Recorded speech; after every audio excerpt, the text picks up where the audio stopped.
right, boys and girls, today for knowledge, we're going to continue on with our study of plants. Okay, so we know that plants have some different parts. Who can name me some of those parts? Kenneth, tell me one part. The leaves, the roots, some can have fruits on it. the fruit, right? And we haven't talked about that one, but you're ahead of the game already. Stem. Stem, right. So those are some of the parts.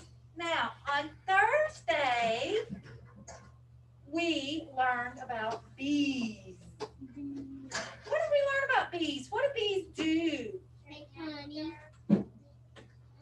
Make honey. Dylan, They make honey. right? Why are they important though? Why are they important for us? Remember that word? Because they get pollen. Pollen, that's right. Pollen. The bees get the pollen and they fertilize the plant, right? Okay. All right. So today we're gonna actually listen to a little bee, and her name is Polly, and we're gonna find out the fruits of Polly's labor and this delicious plant part. So we're gonna learn about another plant part today. Okay? All right. And there's Polly now on our screen. Buzz, buzz. It's Polly the honeybee. Last time I told you that I visited flowers to collect nectar and pollen for food. I also told you that I help pollinate flowers by carrying pollen from one flower to another. Today, I want to show you some of the results of my hard work. You will see after I pollinate a flower, the plant begins to produce seeds. Produce means to make. Lots of plants also produce a special part to hold the seeds, called the fruit. Called the fruit. Come along and I will show you some different kinds of fruit that I helped create. Here is an apple tree. Earlier this year, the tree puts out blossoms. Remember when we talked about that? Yeah. Which is another word for flowers. Apple blossoms are full of delicious nectar, which makes me especially love to buzz over and roll around in those blossoms. The nectar was scrumptious, and scrumptious is another word for delicious. Can you say scrumptious? Scrumptious. Right, scrumptious. Okay.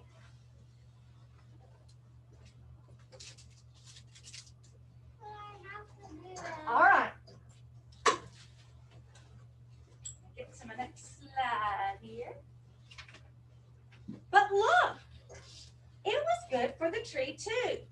Remember when bees visit the flowers of plants, they carry pollen from one flower to another.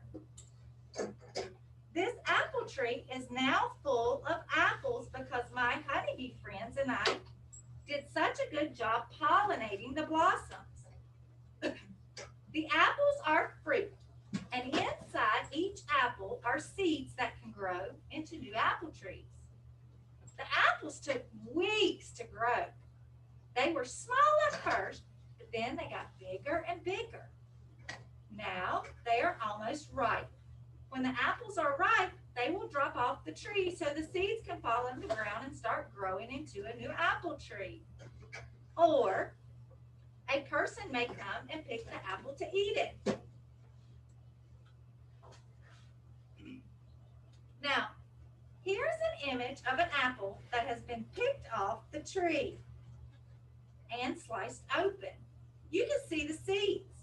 The seeds are the dark brown things in the center part called the core. Can you say the core? Core. Some people like to cut out the seeds of the apple before they eat it.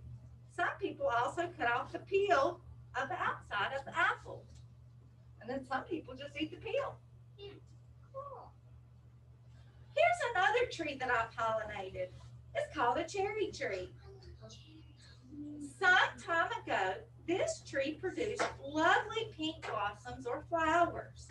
Let me tell you, there's almost nothing more beautiful than a cherry tree in full bloom. My bee buddies and I spent a lot of time visiting this tree when the blossoms were out. And look what's happened since. The flowers are all gone now, but that's okay because they did what they were supposed to do. Now the tree has begun to make seeds and fruit. Have you ever bitten into a fresh cherry? If you have, your teeth probably bumped into a cherry seed. Inside a cherry is a big, hard thing called a cherry pit. The word pit means the hard part in the middle of some fruits that contain the seed. Yep, that's right. The seed of the cherry is actually inside the cherry pit. The tasty part of the cherry that people eat is the soft fruit around the pit. To people, that seems like an important part of the cherry. But to the plant, the most important part is the seed that can grow into a new plant. Why do you think the seed is the most important part of the plant, Piper? Because it grows stuff. It grows a new one, right? And if you don't have the seed, can you grow another one? No. Good. Now, here's a different kind of plant. This is a strawberry plant. It put out flowers a while ago. And my honey-making pals and I visited these flowers as well. Now, you can see that the plant is making seeds and fruit. We must have pollinated it. The fruit on this plant are called strawberries. You saw how the seeds of an apple and cherry tree grow inside the fruit. With the strawberry, it's the other way around. That means it's opposite, right? So what's the opposite of inside?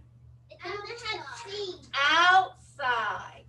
Yes, outside. The inside doesn't. Look at this ripe strawberry.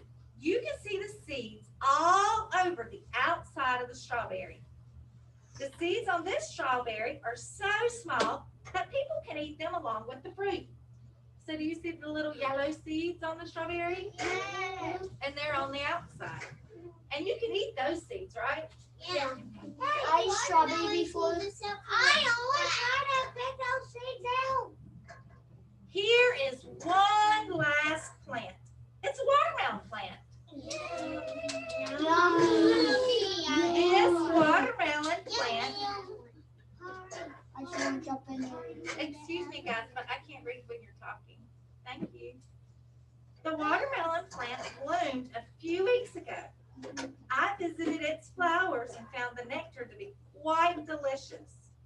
I brought some back to my hive where the worker bees made it into honey. But look, the watermelon plant has been busy making something too. This big green thing is the fruit of the watermelon plant. It's called a watermelon. The green part of the outside of the watermelon is called the rind. The seeds of the watermelon are on the inside of the rind, along with some red, juicy fruit that people like to eat. Here's a watermelon that's been sliced open. Can you see the black and white seeds on the inside? Yes. People spit out the seeds when they are eating the red, squishy part of the watermelon. Well, that about concludes my little tour. I'm very proud of the pollinating work I did this year, and I hope you will think of me as you are munching on the fruits of my labor. Delicious fruit is truly the result of Polly's hard work carrying the pollen from flower to flower. So, and okay, please put that away. Thank you. So, when bees pollinate the flowers, what happens, Liam?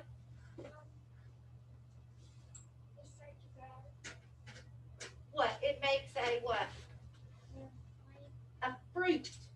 A fruit. Also, we didn't know that there was a watermelon. Now, what is a seed? What is a seed, Brooklyn? It's a little kind of little circle thing, and it's called a seed. And what does it grow into? A new plant and a tree. A new plant. Good. Excellent. In this read aloud, you see after I pollinate a flower, the plant begins to produce seeds. Say the word produce with me. Produce means to make. What's the word we've been talking about? Produce. Good. And what is produced when a bee pollinates? A New plant. A new fruit. A fruit. Good. A fruit. Excellent.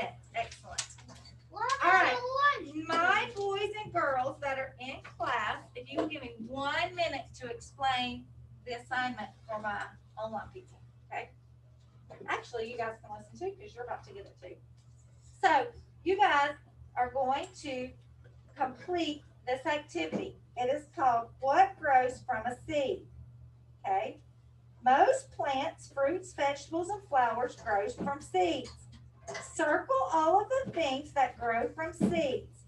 Put an X on the things that do not grow from a seed. So let's just look at a few. A bird. Are you going to put a circle or an X on it? X. A bird doesn't grow from a seed, does it? No. What about a flower? Yes. Yes. So you will what? Circle it. Circle it. Good. All right, online people. I hope you enjoyed your knowledge lesson today. And I will be doing your knowledge lesson again tomorrow. So I will see you again tomorrow for knowledge.